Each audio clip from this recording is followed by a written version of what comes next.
tanong ng aming komite. Kailangan mo bang baguhin ang sarili mo para sa partner mo? Kasama ba dyan mukha? Kayo ni Isay, may anak na kayo, so wala na siyang choice.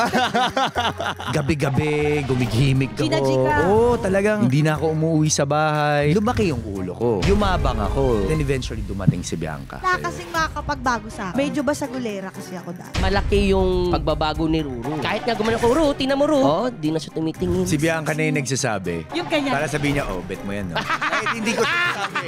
Clickbait yun. Alam niya. Clickbait. This hearing is hereby called to order in 3, 2, 1.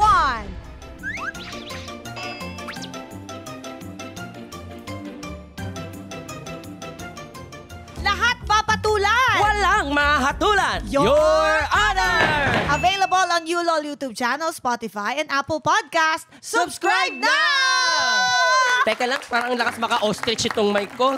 Tignan mo. O, diba? Sige na nga, just ko lang. Ayan. Ayan. Kala ta, ostrich tayo eh. Ah. Okay. Diyos ko, ang tagal kong pinadalahan ang tao na to ng Sabina, Madam Chair. Oo nga eh. Binabanggit mo to lagi pag nagkikita tayo. Lagi, di ba nga nahiya na ako sa'yo. Sabi, Oo, kasi si wala- Kuya Bitoy, na ano mo na, Lahat ng nag-guest na. deliverables ko na-deliver ko. Si Ate Diba? Mane, nag-guest na din. Oo. Kaya tuwang-tuwa ako. Kaya Madam Chair, gusto natin pakilala na to. Gusto ko na nga i-side contempt to eh. Side contempt? Side contempt. Isang tabi, isang tabi. I-side view kaya kita. buti mo hindi mo sinite for contempt. Kakawa. Kasi BFF mo to eh. Oo. Hindi halata pero mag-BFF kayo. Feeling ko na i-invite mo lahat ng mahal niya sa buhay. Tingnan mo nakatera ka ngayon. Oo nga, oh. Ha? Para kang comment down below.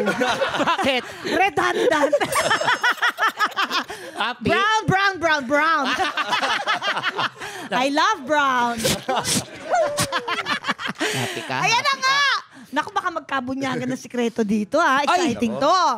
Hindi ko gagawin niya, Madam Chair. Hindi pwede kasi marami rin siyang alam sa akin. Kaso... Actually, ano to? Saksing buhay to. Mula naging kami, nagkahiwalay hanggang sa susunod ko na partner. Ang Saksi yan. galing. Ang galing naman. Pero, well, wala akong pakialam sa relasyon nyo. Kasi dito sa Your Honor, sa ayaw nyo sa gusto, magkakabunyagan ang dapat magkabunyagan. Let's welcome our resource person, ang primetime action hero, ang cute na cute, Ruru Patrick! Madam Chair! Ru! Yes, kamusta po Madam Chair, Mr. Chair, at sa lahat ng mga Pilipino sa buong mundo. Kita mo naman yung tropa ko ngayon. Ganda. Kita mo yung postura niya, parang lakas maka Diba? Robin Padilla. Si Robin Miguel. Padilla. Robin, ha? Robin. Robin Padilla. Yung Robin. taas, Kokoy de Santos. Oh, yeah. Idol ka talaga yun eh. Idol ka. Naka-medley ka pala ngayon. Fruit salad. Collaboration. Uy, hindi. Pero may tawagan kayo eh. Doon ako nagulat. Bakit ganun yung tawagan? Parang saan banda?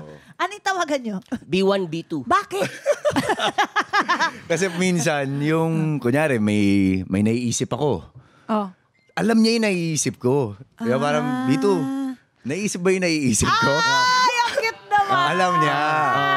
So, ikaw si B2. Ikaw si B1. Oo. Tapos sabi mo nung naging Naging sila ni Bianca. Wala nang choice eh. Oo. Kasi parang sabi niya, ikaw na lang si B0. Oh, kasi busy siya, no? Busy. Busy siya. Busy. Tapos si Kokoy, sabi ni Kokoy, gusto ko rin join sa inyo. Oh. So siya na rin si B3. Wait, Yun. before that. Yan! Ayan ka na! Galing mo talaga. Uwi na tayo. Teka lang. Pero tignan natin Tignan natin kung meron pa tayong malalaman pa. Tungkol sa inyong dalawa. Simulan na natin agad tong hearing na to. Oh, sige. Sige na. Gawin mo yung trabaho mo. Okay, Ru. Kinakabahan si Bubu. Hindi, wala akong kaba.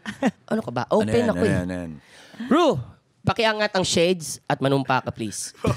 Ba't kailangan nakaangat shades? Ano ba yun? Ganun. I'm honorable, please. Yeah. Ayan. Okay. Okay. Ru, Yes. do you swear to tell the truth, the whole truth, and nothing but the truth, so help your beautiful self? Yes, Madam Cha. Yan. Kita. Yes. Yes. Yes po. And with that simulan natin ang hearing na to. Okay. Game. Okay, issue sa relasyon ng ating iimbestigahan ngayon. At ang tanong ng aming komite, kailangan mo bang baguhin ang sarili mo para sa partner mo?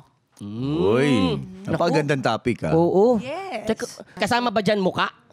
Yun, yung sa physical. Possible. Pwede. Possible. Oo. Oo. Shucks, ang hirap din nun, no? Paano pa ganun? Pag, kunwari, masaya ka na sa face mo, tapos di masaya yung partner mo. Paano mo ako naging love? Hindi, kasi kayo ni Isay, may anak na kayo, so wala na siyang choice.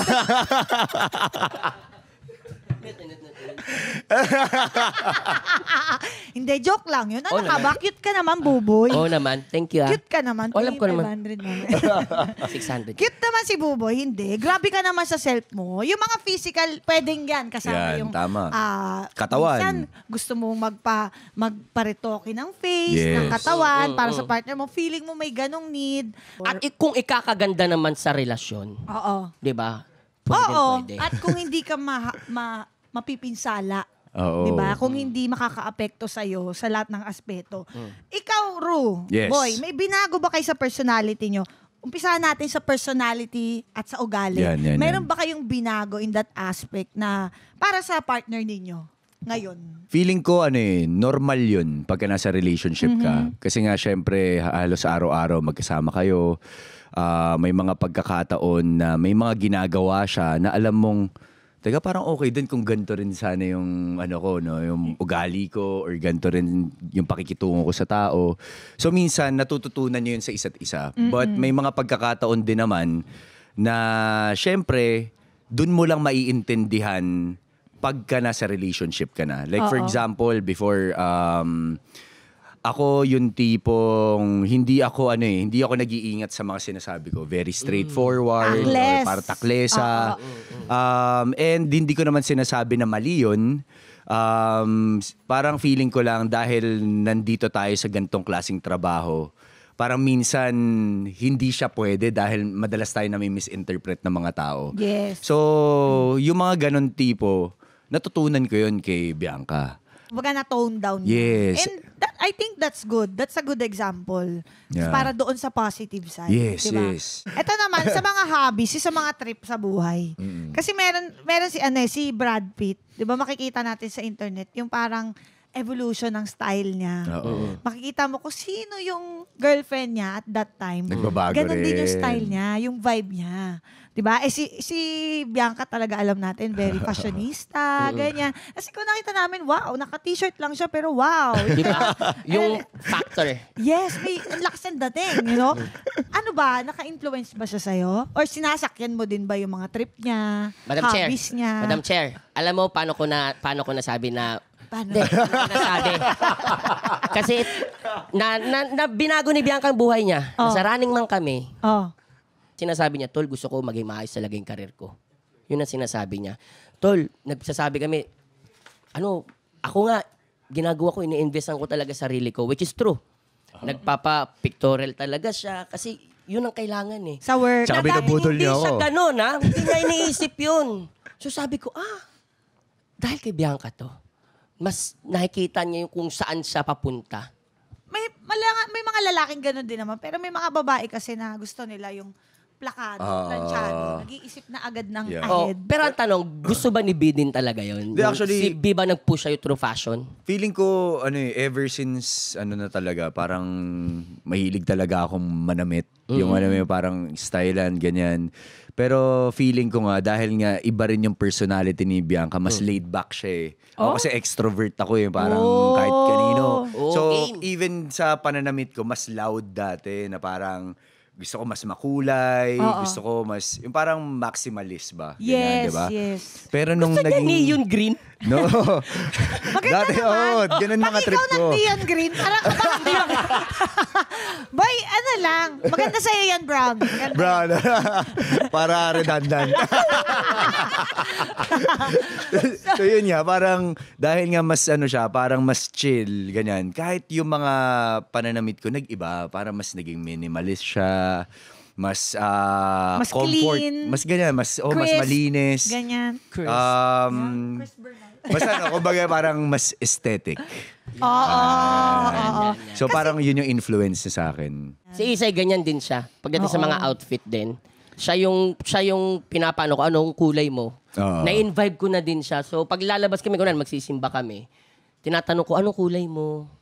O minsan, ginagawa niya, siya na yung nagre-ready ng damit ko. Yes. Ikaw, tinatanong ka ni Isay, anong kulay mo? Ito pa. Ganun ha? Joke lang. Maganda yung kulay ni Buboy, machete. Yan. Asyuete. Machete. Sorry. Kala ko asyuete. Mabula-mula. Sorry. Kala ko asyuete lang. More tawa mo saya.